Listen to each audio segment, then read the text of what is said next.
Hello dear students, welcome back in our channel SCI तक। SCI तक channel में आप लोगों का स्वागत है। पिछले वीडियो में हम लोगों ने देखा था ऑर्गेनिक केमिस्ट्री के क्लासिफिकेशंस के बारे में कि क्लासीफाई कैसे किया गया है ऑर्गेनिक केमिस्ट्री को। आज से हम लोग स्टार्ट करने वाले हैं IUPAC सेक्शन। मीन्स क्लासिफिकेशंस जैसे किए गए हैं वैसे वैसे हम लोग आज अब आगे की वीडियोज़ में, आगे के लेक्चर्स में अब हम लोग ऑर्गेनिक केमिस्ट्री के नेमिंग कल्चर के बारे में जानने वाले हैं कि नॉमेनक्लेचर कैसे किया गया है ऑर्गेनिक केमिस्ट्री में कंपाउंड्स का।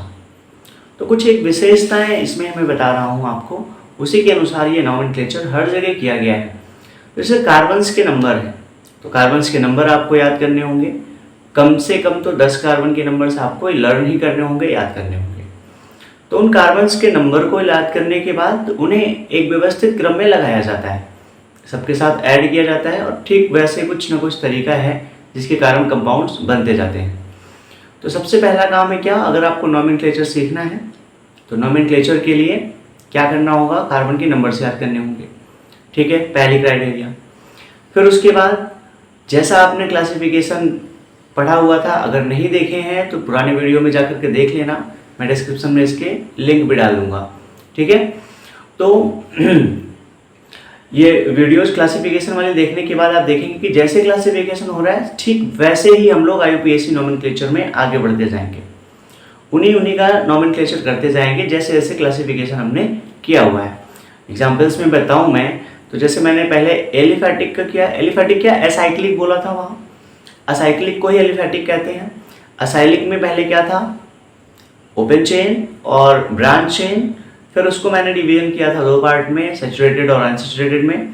तो सैचुरेटेड में भी एल्केन था, तो एल्केन्स में हम सबसे पहले नॉमेनक्लेचर करेंगे। फिर उसके बाद अनसैचुरेटेड वाले पार्ट्स पे आ जाएंगे जो एल्कीन और एल्काइंस का था। तो देर न करते हुए स्टार्ट करते हैं। पहले मैं सबसे पहले लिख देता हूँ कि कार्बन्स के नंबर क्या हैं, उसके बाद फिर स्टार्ट किया जाएगा आपको नेमिंग सिखाना। ठीक है भैया।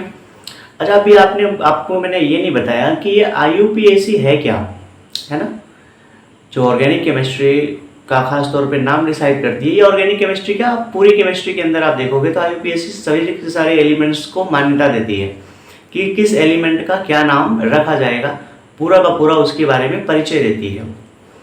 तो संस्था है IUPAC एक।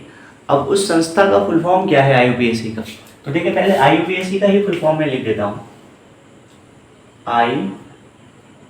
IUPAC। आई का मतलब इंटरनेशनल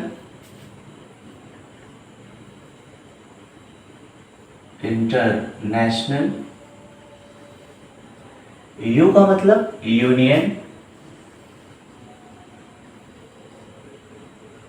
ऑफ, पी का मतलब प्योर एंड अप्लाइड, और सी का मतलब chemistry. International union of pure and applied chemistry means एक इंटरनेशनल यूनियन है प्योर एंड अप्लाइड केमिस्ट्री का।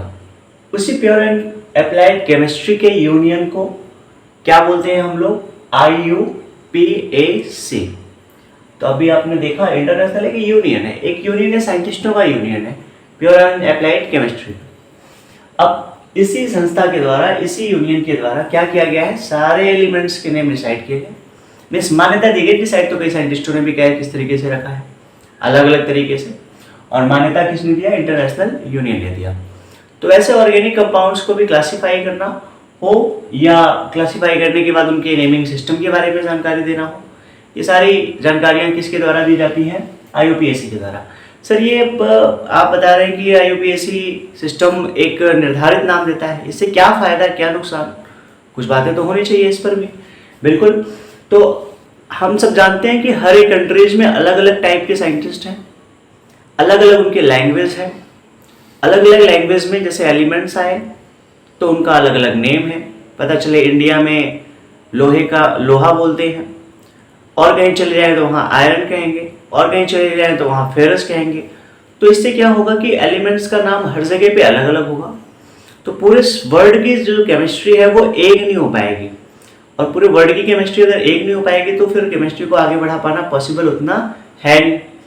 तो क्या किया गया, यूनियन ने क्या डिसाइड किया कि कुछ ऐसे एलिमेंट्स होंगे जिनका हम नाम डिसाइड करेंगे और उन नाम को पूरा इंटरनेशनल इंट्रोड्यूस करेगा, पूरा इंटरनेशनल में मान्यता दी जाएगी। ये बात होती है आईयूपीएसी की। मैंने थोड़ी सी इंट्रोडक्शन दे दी आपको आईयूपीएसी के बारे में। अब ऑर्गेनिक केमिस्ट्री का नॉमेनक्लेचर करता है ये आईयूपीएसी। इनऑर्गेनिक केमिस्ट्री में भी नॉमेनक्लेचर एलिमेंट्स का करता है ये, ठीक है। आपने पढ़ा होगा जैसे वहाँ पे कोऑर्डिनेट कंपाउंड्स में, स्कूलिंग्स में आपने पढ़ा होगा, उपसा संयोजी यौगिक में, वहाँ पर भी नेमिंग लिखा जाता है कंपाउंड्स का, तो वहाँ की भी नेमिंग सिस्टम को आईयूपीएसी ही इंट्रोड्यूस करता है, उपसा संयोजी यौगिक के भी, कोऑर्डिनेट कंपाउंड्स के भी। मैं बताऊंगा आगे आने वाले वीडियोस में भी कोऑर्डिनेट कंपाउंड्स के भी नेमिंग कैसे की जाती है आईयूपीएसी में। क्या पहले हम ऑर्गेनिक का जान लेते हैं, वो 12th का पार्ट है, लेकिन कोऑर्डिनेट कंपाउंड्स का आईयूपीएसी 12th का पार्ट है, ठीक है। तो भैया स्टार्ट किया जाए ऑर्गेनिक केमिस्ट्री का आईयूपीएसी नेमिंग सिस्टम। मैंने अभी बताया आपको कि कम से कम हमें कितने कार्बन चाहिए, 10, जिनके नाम हमें याद होने चाहिए।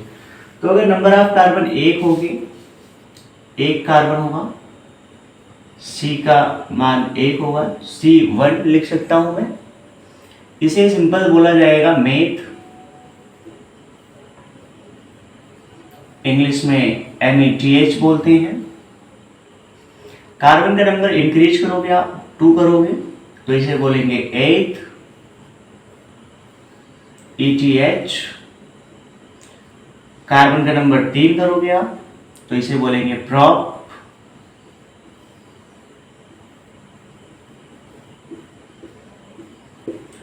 कार्बन का नंबर अगर आप और इंक्रीज कर रहे हो, 5, 4 कर रहे हो तो 4 को बोलते हैं ब्यूट। आप 5 करते हो कार्बन के नंबर तो इसे कहते हैं पेंट।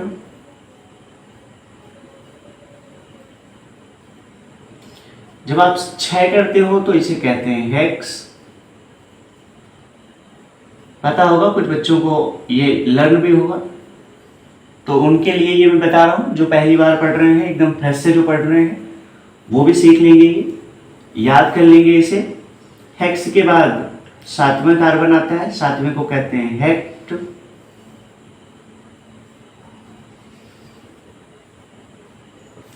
आठवें वाले कार्बन को कहते हैं ऑक्ट।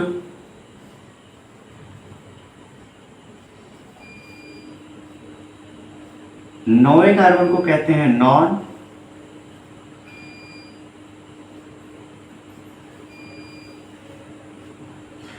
और 10वें कार्बन को कहते हैं डेक। तो आपने अभी कितने कार्बन से याद रखने हैं, 10 कार्बन, केवल 10 कार्बन याद रखने हैं अभी आपको। मैं सिखाऊंगा आपको आगे भी, और जो कार्बन आएंगे 11 आएंगे तो उनका नेम कैसे डिसाइड करेंगे, वो भी सिस्टम से बनेगा वो आगे का नाम।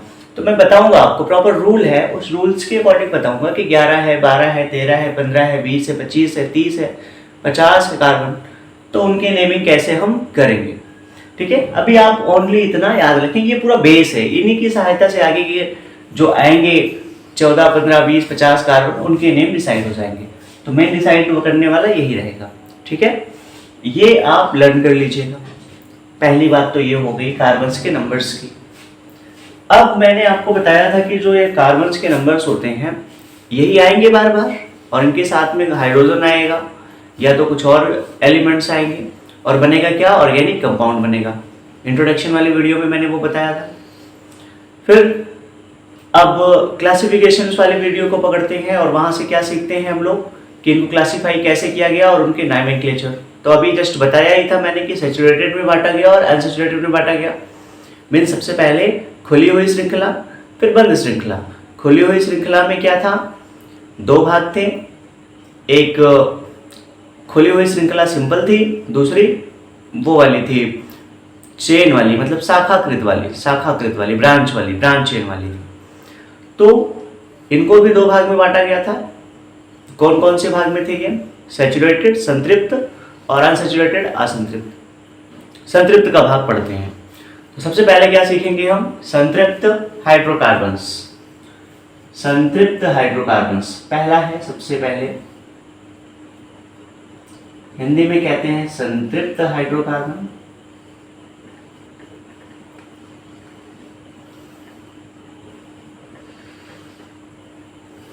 इंग्लिश में कहते हैं सैचुरेटेड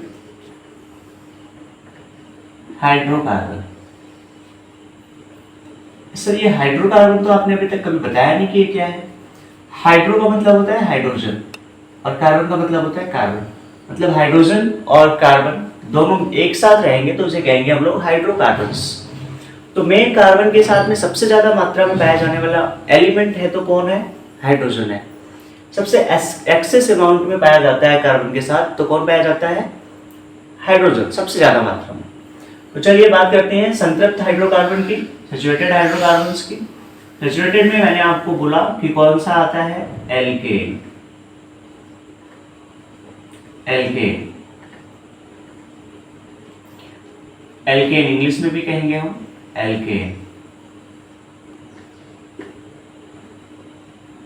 सर ये एल्केन जो है, इस एल्केन का नाम कैसे डिसाइड होता है? तो इसके वर्ड से, इसका वर्ड क्या है? Alk plus ane, alk plus ane, alk plus ane, alkane. ठीक है, तो क्या ऐड करेंगे एल्केन की नेम डिसाइड करने में? एन ऐड करेंगे। एल्क का मतलब इन्हीं कार्बन्स के नंबर, कार्बन्स के नंबर लिखेंगे एल्क की जगह पे और आखिरी में क्या जोड़ लेंगे? एन। तो बन जाएगा पूरा मिला के एल्केन।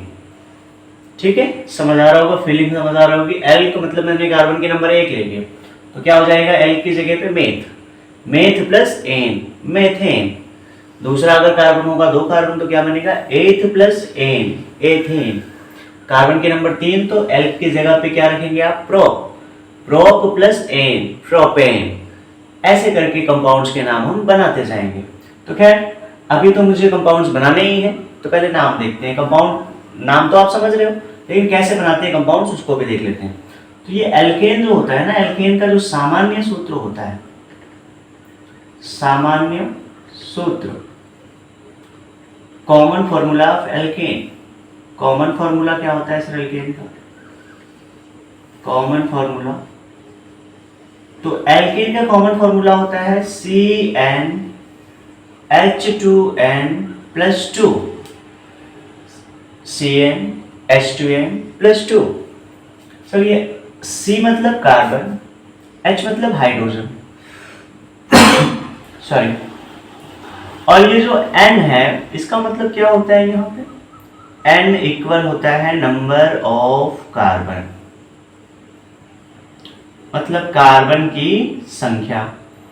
तो जितने N की वैल्यू होगी मतलब उतना कार्बन आएगा, और यही N की वैल्यू डिसाइड करेगी इसके पूरे नेमिंग सिस्टम को, कंपाउंड्स को। एग्जाम्पल में देखता हूं, देखेंगे आप एग्जाम्पल, ध्यान से देखेंगे। जैसे मैंने N की वैल्यू रख ली 1, N इक्वल 1, तो N इक्वल 1 आया तो फॉर्मूले पे रखें, किसके फॉर्मूले पे? एल्केन की कॉमन फॉर्मूले पे N की वैल्यू को 1 रखें तो क्या आ जाएगा? C1H2 into 1 plus 2। फॉर्मूला क्या बना सर? C1H2 इंटू 2 मतलब 2 प्लस 2 मतलब 2 और 2 4, C1H4। और आप जानते हो जिसके नंबर से 1 होते हैं उसे 1 लिखने की जरूरत नहीं होती है, लिखे चाहे ना लिखे।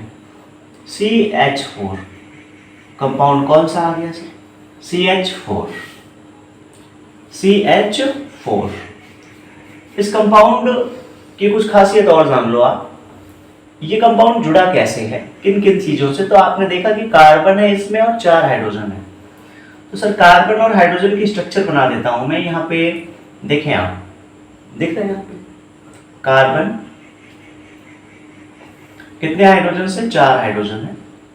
तो आप जानते हो कार्बन का इलेक्ट्रॉनिक कॉन्फ़िगरेशन करते हो तो 2,4 आता है, लास्ट वाली सेल में इसके 4 इलेक्ट्रॉन्स होते हैं, और यही 4 इलेक्ट्रॉन्स क्या करते हैं? हाइड्रोजन के साथ में एक एक सिंगल बॉन्ड बना लेते हैं। ये हो गया CH4 का स्ट्रक्चर, संरचना हो गई है CH4 की।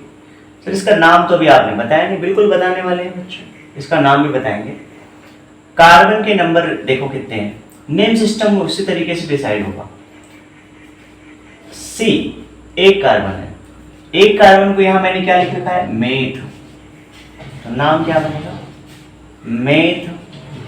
इंग्लिश में भी सेम ऐसे ही, मेथ प्लस प्लस।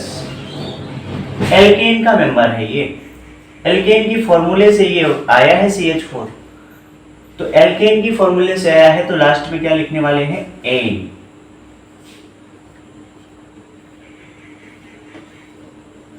चलो पूरा दोनों को ऐड कर लिया मैंने। मेथ कार्बन के नंबर एक है, इसका नाम, और एन एल्केन से आया है इस वजह से एन जोड़ दिया, तो पूरा नेम क्या हुआ, एल्क प्लस एन मिला के, वो सॉरी मेथ था ना, मेथ था, कार्बन का नंबर सिंगल था तो इस वजह से मेथ प्लस एन मिला के मेथेन, मेथेन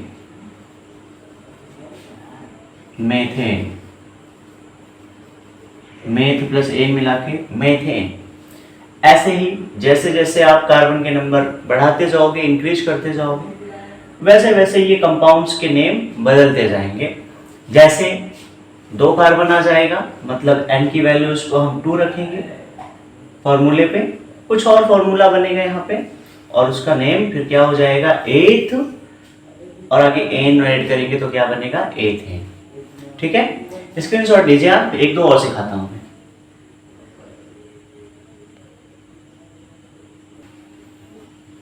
बच्चों कार्बन के नंबर्स को हम क्या करते हैं, बढ़ा लेते हैं। कार्बन के नंबर्स जब इंक्रीज कर लेंगे, बढ़ा लेंगे, तो क्या होगा, इस फॉर्मूले पे उनको अप्लाई किया जाएगा, रखा जाएगा। मैंने ले लिया कार्बन के 4 नंबर्स, 4 कार्बन ले लिए मैंने, तो फॉर्मूले में n की जगह पे क्या रखोगे आप, 4, मतलब जहां C आया, when n इक्वल क्या आ रहा है, 4, तो रखें नंबर ऑफ कार्बन कितने हो गए, 4, तो फॉर्मूले पे रखो Cn मतलब C4 H2 into n, n मतलब 4 प्लस 2, पूरा जोड़ो आप तो क्या आएगा, C4, 4 टू जा 8, 8 में 2 ऐड करो 10, H10, मतलब कार्बन 4 और उसके साथ 10 हाइड्रोजन आ गए। नेम क्या बनेगा सर, नेम देख लो आप क्या बनेगा, कितने कार्बन लिए हमने, 4 कार्बन को यहाँ क्या लिख रहे हैं, ब्यूट, हिंदी में भी ब्यूट लिखते हैं और इंग्लिश में भी ब्यूट लिखते हैं। और किससे आया ये, किसके फॉर्मूले से बनाया हमने ये बड़ा फॉर्मूला, एल्केन के, तो लास्ट में क्या ऐड करेंगे, एन, एन, तो but plus ane, but plus ane मिला के क्या हो जाएगा, ब्यूटेन।